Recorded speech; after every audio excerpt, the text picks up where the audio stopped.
Hello, hello, hello, and welcome to the Rag Company Podcast. This is a DETALKSCAST. You know that because I have a guest from the detailing industry to my right, Mr. Dylan Von Kleist. Hello, everybody. Yeah! And this is basically our end of the trip podcast with Dylan here. A little so it's like a recap recap of some of the fun stuff that we've done that, you know, you guys may have been a part of and I may not have. So you'll have to fill me in too. But hey, anyway, why don't we just pick up with what we did today, because that's fresh on the mind. Yeah. Oh, it was a wonderful morning. I got up this morning and said hello to my children. As I got dressed and put on deodorant, I thought this is going to be a good day. And I headed over. I picked up Dylan. Yeah, okay. We got here to the Rag Company. Every day should start with a little bit of me, shouldn't it? It should. Honestly, it is the brightest. It's been fun to be able to like drive over and pick you up in the morning. My smiling face. It's like hanging out with a. We've been able to hit VTEC in the Elantra, which is always a fun time. I don't think that actually has VTEC. That's doesn't not a work thing. that way. Pretty It's sure not a thing. it's something like that. Yeah, I'm pretty sure. So, Dylan, I think you'll do a better job of explaining what the plan was for this morning and what we did. Yeah. So I guess there was a plan, sort of. There was a plan, kind of. We actually Sort of. all showed up just right about the same time. It was perfect. Yeah. It was perfect. So I happen to have a connection to Mr. Charley Hutton of Charley Hutton's Color Studios. And for those who do not know who Charley is, you've been living under a rock. well, yeah. And if you're not into hot rod and Yeah. custom culture and then maybe even like high-end restoration. Maybe you don't like watching car TV. Yeah, if you've watched any TV about cars in the last 10 years, he's been on there. But Charley is essentially the most famous painter in the world, I would say. Car painter. Yeah. At least, and definitely one of the most award-winning. I think he's worked on 4 Riddler Award winners. I don't know how many AMBR winners. I mean, the guy's... He's responsible for most of the Boyd Coddington lineup while Boyd was alive. Yep. As well as Chip Foos' stuff. It's crazy to go like, I don't know, the last 20 years of custom car design and building, and like 2 of the largest builders. Yeah. Charley's been responsible for painting most of that. Yeah. Which is crazy. So Charley is a huge fan of Rupus, and he's been using our stuff for a while, and I've been trying to get out to see him, and I come see you guys, and anytime I'm here, he's not in town in Idaho. Yeah. And so the stars aligned this time, whose and Charley, whose shop does not have a sign, yeah, is not open to the public. Yeah. And nondescript. It looks like a house. Yeah, and no one has ever, I think, filmed or really photographed much in there before, opened his doors and said, hey, you guys come on in and let's do some stuff. So that was just very one in a fun. million opportunity. I mean, it's really, really cool. Yeah, it was insane to think that this was even happening. I mean, I know that to some people they don't really understand, but it's when somebody has kept things so private for so long. Yeah. And when they say, you say, hey, can I take a picture? And they say, yeah. You say, can I take a video? And they say, for you? Yeah. And it's like, oh my gosh. Oh my gosh. Never question. We always feel a sense of we really appreciate when we're granted that kind of access, because we don't take that for granted. That's a really special thing. And like you said, who else gets to go into a shop and pull out a camera and go, hey, you want to talk to me in the camera and have a chat? If you're not paying him to paint or restore a car for you, you're not getting in the shop anyway. Yeah, I mean, you're not even getting in the door. Let alone with the camera. Yeah. So that was a remarkable opportunity. We really enjoyed it, really appreciated it, and Charley was fantastic. he's one of the nicest guys I've ever met. I met him through Rupus, and he started using our stuff, and I've been aware of him, been a fan of his for years, obviously, but got the opportunity to meet him a few years ago at SEMA, and he paints a lot, and he does a lot of trainings with PPG Paint, and Rupus is a preferred vendor for PPG. We help them solve polishing problems. It makes sense, right? And Todd from our company actually met Charley for the first time at a PPG training event, and Charley was like instantly blown away by what a Bigfoot could do, and he was like, oh my God, this is amazing. So he's been a raving Bigfoot lunatic for a while, and so since then, him and I have kept in contact. It's just we haven't been able to line up and actually hang out other than at SEMA or things like that. And to see his shop it's impeccably clean. I mean, it's like you could eat off the floor of this place. It's beautiful. I mean, You don't invite anybody in, but it also shows. It shows it's like, not, and Dylan and I have been in a lot of body shops throughout our lives, and I know Anthony's been in some body shops. Like, that was the cleanest I have ever I didn't ever understand. seen. I didn't you could eat understand. off that floor. It was like every single little machine he had, every single little tool. I don't know how to describe it. Is when you walk in there, and I'm to the point where I'm like looking at the ceiling fans. Like, is there any dust anywhere? Like, I don't understand. Yeah, there wasn't. Yeah, there wasn't. No. And there just wasn't. And I mean, and that's the thing. It was so picturesque in the sense that everything was set up perfectly. I mean, not just The functionally. cars weren't dusty. But the cars No. weren't dusty. Nothing. There was That was nothing what's so there. crazy. And they're dark colored cars. You would Well, notice. like we were at Phantom Works, Yeah. and we walked into that place, and everything had a nice layer of dust on it. Yeah. Which is pretty common. is That's normal. not unusual. But this didn't have anything. And then the way everything was so neatly organized, you would think that he set this up just because, there's people coming to film. Or nothing gets worked on in there. But he does, this is the way it looks, and he doesn't show anybody the way it looks. You know what I'm saying? Like, Yeah. this is how it is. And It's set nobody up to just be a goes showroom, but it's not. It's Yeah. a functioning Yeah. workspace. Beautiful. But the cars in there were Yeah. yeah. otherworldly. I mean, there's the one that we're not really allowed to talk about, and they Yeah. couldn't be shown on camera because that's Yeah. the kind of work that Charlie does. And But there was, I didn't see, it was a Tri-5. I didn't see if it was a 56 or 57. Looks like a 55 or maybe a convertible. 55 convertible. That was beautiful Was work on that one. Stunning. I mean, just as black could be. The trim was perfect and everything. Then next to that, what was, I keep Dual forgetting. Ghia? Dual Ghia. Dual Ghia. Oh my God, that car was so cool. You may not, maybe you recognize the name, maybe you don't, but if you look up Dual Ghia, you'll notice it's a very unusual car. DUALGHIA. Mid-century car, and it has a unique fascia. Like when you see it, you're like, "Oh, I'm not going to confuse this with it." Yeah, it had a Hemi engine in it. Yeah, it's all Mopar running gear, Yeah. and it's an Italian coach built body or something. It was just a That dash is beautiful. Like, Said Did Ronald you see the Reagan- hood liner said was Ronald diamond Reagan had stitched one. leather? Yeah. I was like, It's okay. crazy. So that's something I've seen a lot of rare cars in my days. I have never seen one of those in person. It's and like that was a weird to look it's at. like a It's so cool. fancier Rolls Lincoln Continental hybrid from that mid-century Yeah. period, just really done up. And the Yeah. color, I love that color. It's Yeah. subdued, but it's gorgeous inside. Perfect for now. that car. Yeah. And then next to it, Oh God, the Ferrari. Oh. 270. What was it? 275 275 GTB. GTB. Yep. Yeah. Sitting Yep. there from the 60s. Yeah. Mostly, was one of mostly three. original car. All the panels were still there for the Yeah. most part, and he's doing kind of a factory correct restoration on that Where one. else are you going to walk in and see one of those just blown In up, pieces. like in pieces all over the place, and you're still looking at the paint going, my God, and they're going to put it together while it's in this state? Yeah. Like, it's amazing. And then the engine, which is super rare The and special, engine sitting on the had floor. its own dolly made for it. Like, Yeah. he made a dolly specifically for that engine, how it was bolted into this dolly. I'm like looking at it, I'm like, there's so much time that's happening. Everything was so meticulous. I have so much respect for anybody who has the cojones to tear apart something like that. Is a multi-million. It's like Oh, at yeah. least a Yeah. $2.5 million car, if not more. Yeah. Yeah. And after it's restored, I'm sure it'll be more. But But to take it apart to fix stuff. yeah, I Yeah. would be nervous polishing that car. Yeah. He's like, oh yeah, we're just gonna tear it apart and fix all these things. And they had the silver firing harness, orders, everything was but everything was so labeled. And I don't know if you saw this, but on the back table he had it was a table specifically for all the nuts and bolts, and he had little labels on every single thing, which is how it should be done. But it was like beyond. Yeah, you think of the time. Yeah, I'm like Hours. Yeah, it's I'm nuts. like there was a chair there, so somebody had to sit there and say, okay, it's time to begin labeling this. And then what's also really cool is I love that he takes pictures of everything before he starts taking it apart. So there's these high res blown up pictures. Super cool to see Yeah. everything the way it's laid out. it's just definitely, like I said, it's a one of a kind of experience. Nobody does quite what Charlie does. I mean, there's tons of great builders and restoration course, guys. yeah. He has just got a reputation for doing work on another level, and it was fun to have a conversation with him Yeah. because we were sitting there talking as kind of the old dogs, and he's even got more time in his industry than we have in detailing. But had the fun conversations of the We're inevitable falling apart. Yeah, the inevitable body breakdown, the kind of the jaded position you get in at a certain point, but then still being thankful for where you are in your industry and all the opportunities and Having fun in it. yeah. But There's still not an being- ego there. Yeah. No. No ego at all. That guy is one of the clearly good ones. I Yeah, mean, no, really. he's one of the best people I know in the business. Just super thankful for everything that he's gotten, and was excited to see that we were also as excited as he was. March to the do beat that of their kind own stuff. drummer. That was probably my favorite thing, was like how fun it was just to hang around with him. yeah, and he wanted to talk about everything there. It wasn't like I was so worried. I'm like, God, this is Charley Hutton's shop. I don't want to waste his time. Like, let's do this quickly. I know what that is. And It's he in my shop. And he wanted to spend more time talking about the cars. I'm like, this is amazing. He wanted to. Thank you. He probably could have let us stay there. I don't think he would have kicked us out at any point. No, not at all. But I mean, I once in a lifetime experience, and like I said, I've known the guy for a while. It's just different to be with him in his shop and kind of see him in his environment, and as expected, he was wearing shorts.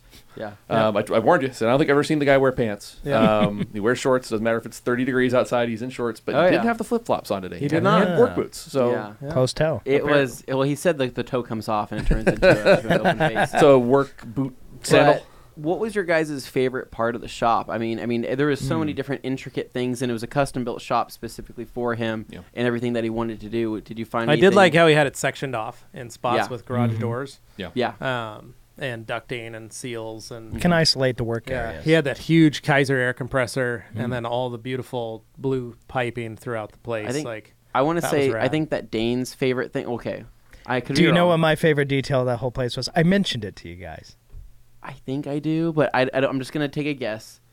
The gloss black painted doors. That was pretty awesome, actually. That was cool. No, actually, the detail I love most was everywhere I looked, like if it was the generator in the back corner, a piece of machinery, whatever it was, there was custom pinstriping done on it. Yeah. Like every single piece of machinery in there had a custom touch to it. And not just like a little, here's a line. No, like full on like what you would have done to a car, but really done big to... scroll work. But what I liked, one of the things I really liked, though, was every single piece of metalworking equipment all the way around the shop. Mm-hmm. So from his presses to his brakes to his sanders to his tubing rollers, everything all the way around the shop was painted olive green, which is my favorite color. Old school. And then gloss black bottoms. Yeah. And then red pinstriping on the gloss black and the army Levi's green. dream. All the way right around. there. I was like, those are my favorite colors. It's like he knew you were on coming. every single tool. Holy cow. I love everything you've done here. Yeah, I literally walked around and took pictures of all those tools, all painted, and then sent them to my dad. The one thing I saw that I was like, what is this? So back kind of behind, so next to his paint booth there, there's a door there. It's a glass door. Yeah. And at first I was walking by it. I didn't know what it was. And I looked down, I looked through the glass door, and I'm like, is that a freaking pharmacy back there? Like, what is that? It looks like a high-end medicine cabinet. So his actual paint mixing station back there, we had all of his different tints and colors and all of that labeled and all that. It looked like a pharmacy. It was like a clean room where everything was just so perfect, and it was this little... all labeled out. And there's not a drop of spilt paint anywhere. Yeah, Everything's like pristine. I don't know how to emphasize how it looked like a pharmacy, but with paint on the shelves that you can pull as you need. And I was showing Morgan that, and Morgan was like, "Oh my god, like that's crazy!" Like I feel like when I open the door, like a bunch of steam is gonna roll out. Like I've entered some type of vacuum seal. Okay, in the first Jurassic Park movie where they open up that, it's like the dry ice. Dry ice effect. That would be that room, and that's how where we crazy keep the embryos. Yeah, but what do you like, Dylan? That was actually because I didn't get back there until kind of close to the end, and I walked past. And I was like, "Holy cow!" So I just appreciate really clean. The whole shop was organized, but like that was even because if you've been in any body shop, the floor's covered in droplets. The countertops layers covered in of paint droplets on the countertop. There's a dead rat over there. Yeah, and it's like the cup is infused to the table because it's part of it. Paint. It was like it had never been used, but obviously because he's a functioning shop, he's using it. He's just meticulous. I also think the inside of the paint booth. Yeah. When we first got there, they were just masking up that stuff. Oh, it was spotless. They masked the floors. The walls were spotless. You could tell he changes the filters in the downdraft every single job. And this is why he is who he is and why he's so sought after. Is he's taking probably precautions that are above and beyond what anybody else would. You don't have to have a perfectly spotless spray booth. Yeah. But it definitely doesn't hurt if you're doing work on that level. Yeah. So that was, I don't think I've ever, other than a brand new spray booth, I don't think I've ever seen a spray booth that clean. There wasn't paint anywhere. It was almost like Charlie's restoring cars somewhere else and then shipping them into his shop and pretending. Yeah, it's like well, I think that because everything is, time. It's his time. Everything he's doing is on his time, and so it's not like a customer saying, "Hey, how many hours are going to go into this job, and how much do you think it's going to be?"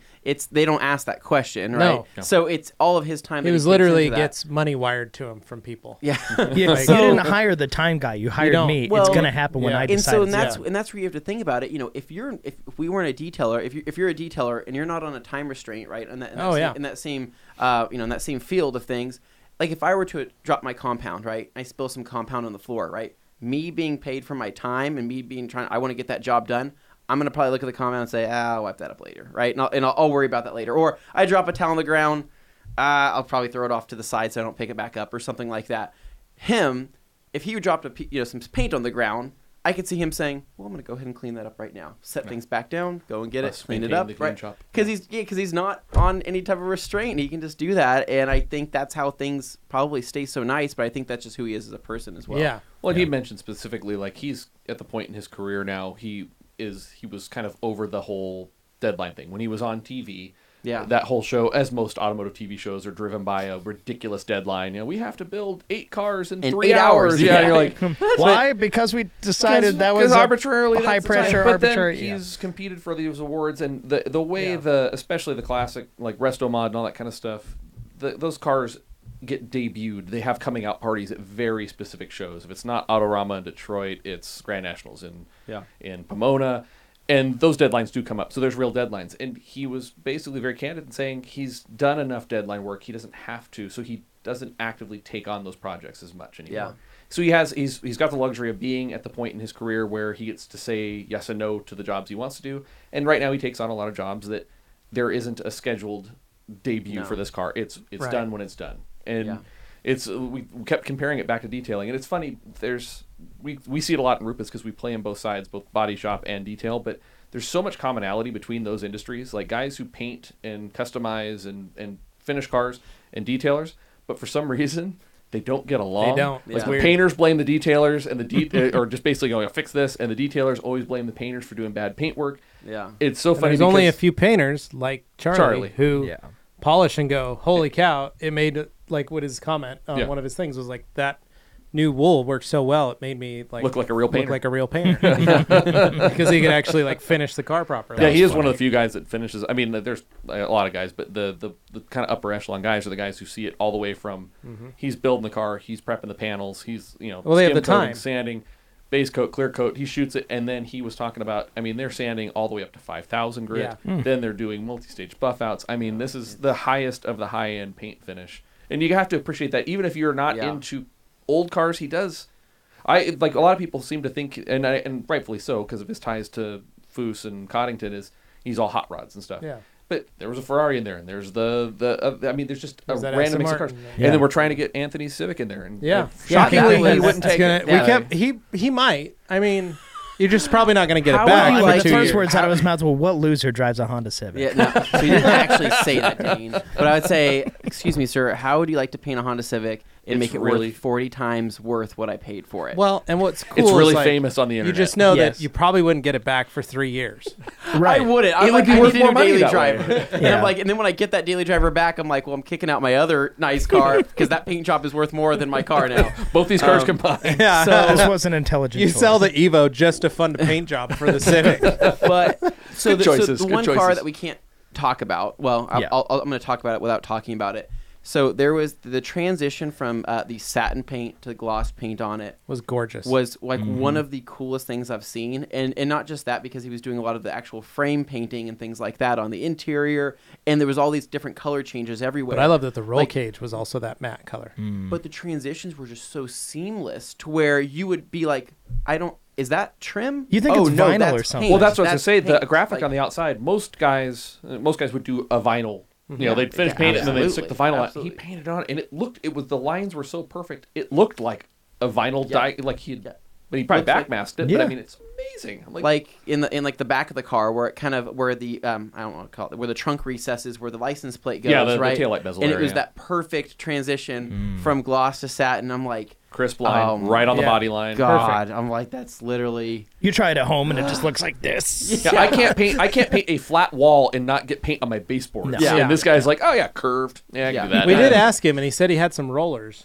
So, just do it. We did ask. We're like, we got a Civic outside. He's like, what are you talking about? This is what professionals use. Yeah, it's like I got some paint rollers. I can get that done for you. But just a really cool overall shop. I mean, it's got great vibes in it, and the thing is it's just two of them. So it's him and Dan, and so just both extremely humble. Just kind of, they were happy to have us there, and I don't know how to describe it. It was funny because I was saying, hey, dude, we like people with character. Like, feel free to be quirky on camera. Feel free to just be yourself. We like that. And he just like, I got you, bro. Hold my beer. And I'm like, all right. Show me what you got. Yeah.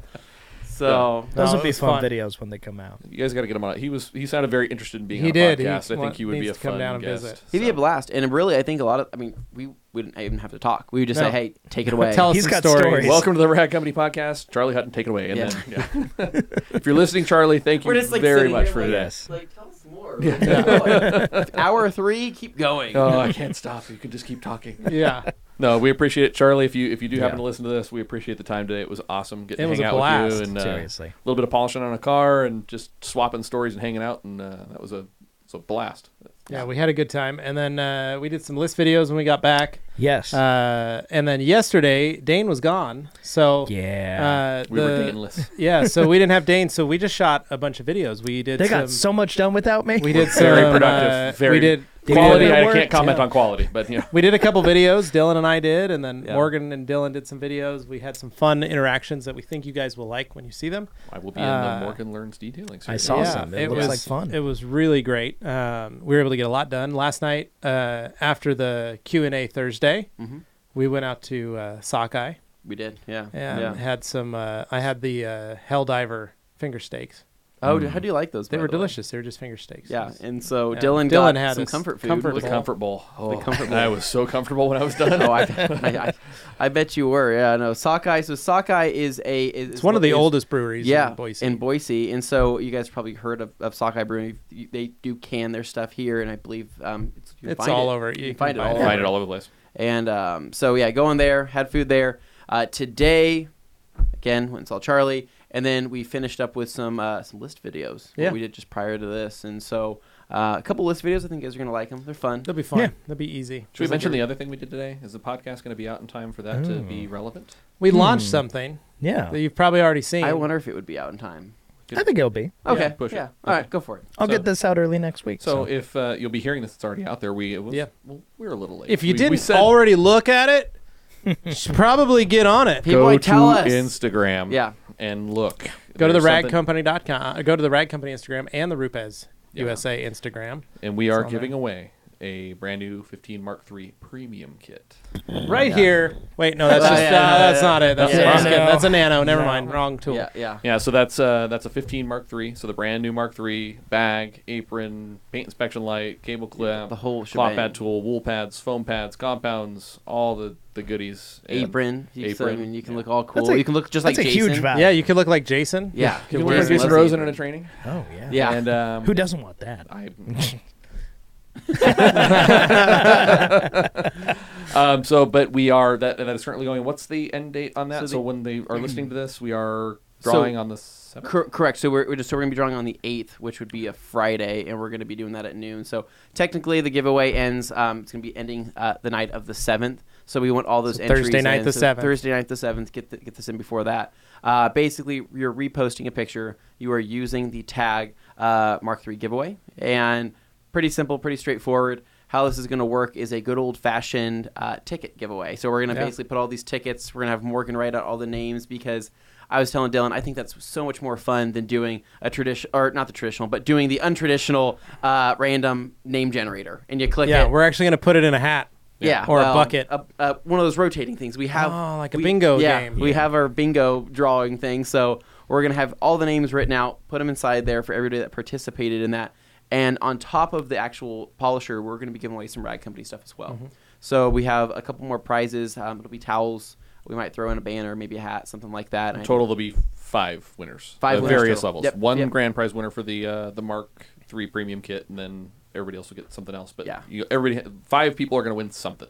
Yeah, it's so You know, good. you know what's great? Free stuff. So don't complain if you don't win the big prize. Exactly. So and it's really Well, simple. we may You have post some a extra picture. little prizes. You never know. Yeah, That yeah. we'll be giving away as well. We'll make it fun. We'll Like figure it that. out. We don't get to do a whole lot of big giveaways, and so when Dylan threw that out there, we're like, dude, let's have fun with this. Let's make it fun and promote it. So Yep. if you're listening to this, go to our Rag Company Instagram, grab that picture, repost it, use the tag Mark III giveaway, and that'll make you eligible. So when Morgan does all the counting on Thursday night or Friday morning, make sure it's all in there, and so write it out and Yeah.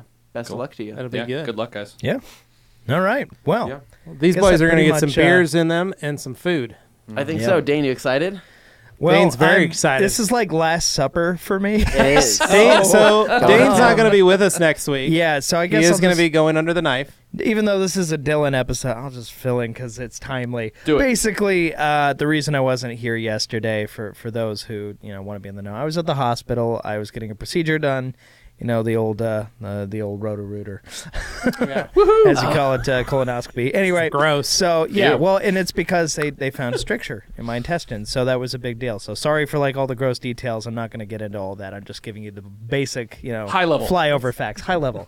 So in this case, as I found out, it looks like I'm gonna need to get some surgery done. So I got that to look forward to next week. Dane. Yep. So I will be out for the foreseeable next week, so you'll have to do the podcast without me. That's all Sorry, right. guys. I guess I'm you, staying Dane. in Boise. I gotta keep this whole thing he together. has to fill in. He's totally got to take cool. my spot. Yeah, So, good. at any rate, guys, I'll be out, but I just wanted to put that out there so when you don't see me there, I'll try and be available. So, for those of you that want to know, send if your I'm thoughts not and prayers totally to wrecked. Dane@theragcompany.com. Yep. He would like lots of beer. Yeah. For And- when he recovers. When he recovers. Yeah, when he recovers, Yeah, he's I gonna be. sure can't have it when they're He's doing gonna the whole be preparing drinking for the a lot. Yeah. Suggestion: I say we just take George and put him where Dane is. And see if Oh, anybody that's a great notices. idea. Great idea. We'll do Okay. that. Yeah, We could have that Dane works. from the hospital room. We'll just set up a phone, and so Put Morgan behind it, and she'll just do George voice, through the thing, and that'd be Exactly. great. So, Cool. at any rate, that's what's up with that. Super high level. But at any rate, guys, thank you so much for listening. Dylan, thank you so much for being here. It's always a pleasure it's having always you a on pleasure, here. Thank man. you. Really, it Get is. better, Dane. You're our friend. So, and I hope I get better too. Any rate, thank you for watching. If you're on the podcast channel, make sure we have 2 YouTube channels. Subscribe to both and click the little bell if you want to know whenever we put new stuff out. It's a great way to find out. Otherwise, you have to look for where I post it. Any rate, thank you guys. Thank you. We'll see you next time. Peace Adios. out. Bye, guys. see ya.